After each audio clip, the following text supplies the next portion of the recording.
और बिहार में voter list की जांच और सुधार पर छिड़े घमासान के बीच आज का दिन बेहद अहम है, क्योंकि आज सुप्रीम कोर्ट इसको लेकर के दायर याचिकाओं पर सुनवाई करेगा। चर्चा होगी, देखिए। सुनवाई दोपहर 12 बजे के करीब शुरू हो सकती है।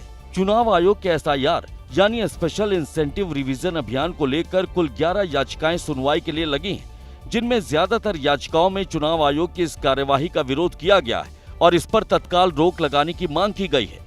जस्टिस सुधांशु धूलिया और जोय माल्या बागची की बेंच में सुनवाई की लिस्ट में लगी याचिकाओं में 2 याचिकाएं ऐसी भी हैं जिनमें वोटर लिस्ट में जांच सुधार का समर्थन किया गया है। सुनवाई के दौरान चुनाव आयोग भी अपना पक्ष रख सकता है। इस बीच मुख्य चुनाव आयुक्त ज्ञानेश कुमार ने कहा है, चुनाव आयोग भारत के मतदाताओं के साथ था, है और हमेशा रहेगा। लोकतंत्र को मजबूत करने के लिए सही मतदाता सूची अनिवार्य है। बिहार के मतदाताओं की उत्साहपूर्ण भागीदारी के परिणाम स्वरूप अब तक 57.48% गणना फॉर्म इकट्ठा हो गए हैं। अभी भी 16 दिन शेष हैं। बाकी बचे फॉर्म 25 जुलाई की डेडलाइन से पहले जमा कर लेंगे। और बिहार बंद को सफल कराने के लिए कांग्रेस के नेताओं ने पूरा जोर लगा दिया। पटना में खुद राहुल गांधी, तेजस्वी यादव ने मोर्चा संभाला था, लेकिन जिस ट्रक में सवार होकर दोनों ही नेता मौजूद थे, उसमें पप्पू यादव और कन्हैया कुमार नहीं चढ़ पाए। देखिए ऐसा क्यों हुआ।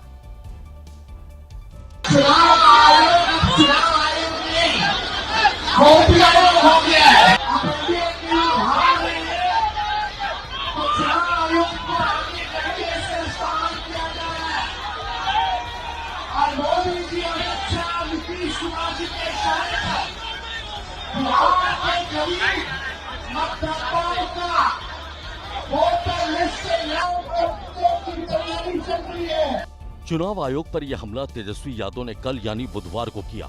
बिहार बंद के दौरान राहुल गांधी के साथ वो पटना की सड़कों पर उतरे। राहुल गांधी ने भी वोटों की चोरी का इल्जाम लगाया। जैसे महाराष्ट्र का चुनाव चोरी किया गया था, वैसे ही बिहार का चुनाव चोरी करने की कोशिश की जा रही है। मगर ये इन लोगों को मालूम नहीं है कि ये बिहार है।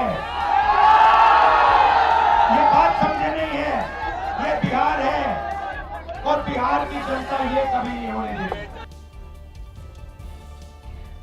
तो आपने देखा कि कैसे एक तरफ राहुल गांधी और तेजस्वी यादव ट्रक पर सवार होकर के लोगों को संबोधित कर रहे थे, अपनी रैली को संबोधित कर रहे थे, जो कि चुनाव आयोग के बिहार में वहां पर उनको जाना था, उन दफ्तर के सामने, लेकिन जा नहीं पाए। लेकिन इसी बीच अब ये भी खबर है कि किस तरीके से उस ट्रक के ऊपर कन्हैया कुमार और पप्पू यादव नहीं चढ़ पाए या उन्हें चढ़ने नहीं दिया गया, ये भी बहुत बड़ा सवाल है। और इसी बीच कल महागठबंधन के बिहार बंद के दौरान पप्पू यादव को लेकर के ये विवाद, क्योंकि वो ट्रक पे नहीं चढ़ पाए, सुबह सवेरे पटना के रेलवे स्टेशन पर पहुंच गए थे, रेल ट्रैक के आगे झंडा लेकर खड़े थे। वो कह रहे थे कि हम समर्थन देते हैं जिस तरीके से ये वोटर लिस्ट में पुनर्निरीक्षण का काम किया जा रहा है चुनाव आयोग के द्वारा। देखिए क्या कुछ हुआ है।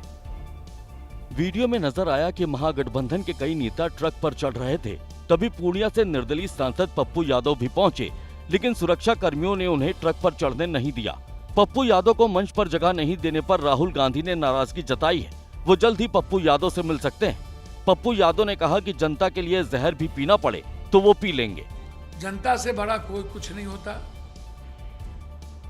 एक बार नहीं 1 लाख बार भी अपमानित होना मंजूर है। पप्पू यादव कुछ भी कहें, लेकिन बीजेपी इस बहाने विपक्षी एकता पर सवाल उठा रही है। बीजेपी IT सेल के प्रमुख अमित मालवीय ने लिखा कि जिस तरह से पप्पू यादव को राहुल गांधी और तेजस्वी यादव की गाड़ी से धक्के मारकर उतारा गया, वो दृश्य काफी है ये समझने के लिए कि विपक्षी खेमे में उनकी औकात क्या है। ये है वो तथाकथित महागठबंधन जहां अपमान, उपेक्षा और दिखावा ही असली पहचान है। पप्पू यादव की तरह कन्हैया कुमार को भी मंच पर जाने नहीं दिया गया। अमित मालवीय ने उन पर भी निशाना साधा है। लिखा है, कन्हैया कांग्रेस प्राइवेट लिमिटेड के कर्मचारी हैं, इसीलिए अपमान सहना अब उनकी आदत बन चुकी होगी।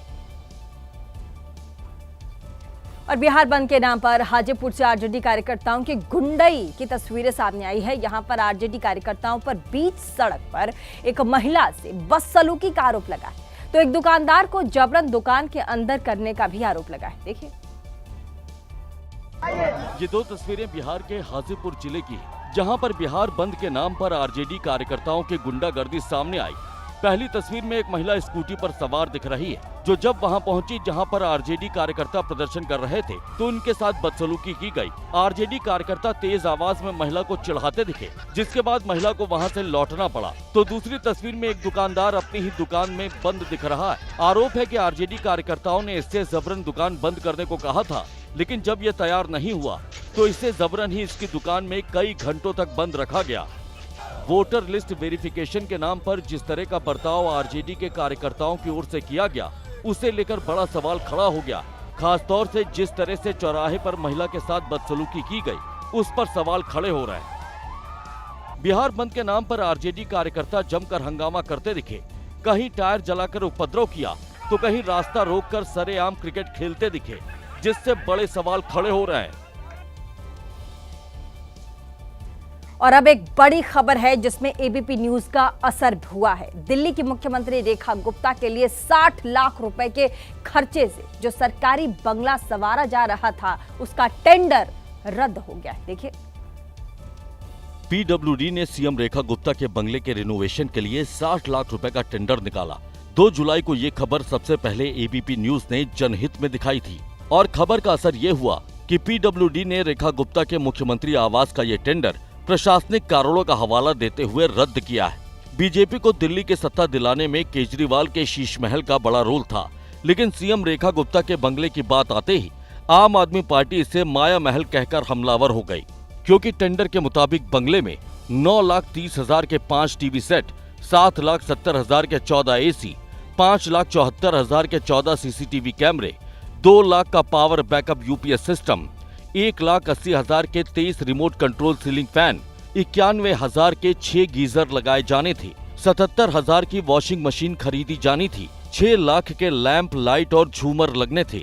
लेकिन शीश महल की तरह माया महल भी मुद्दा न बन जाए, इसीलिए अब टेंडर ही रोक लिया गया।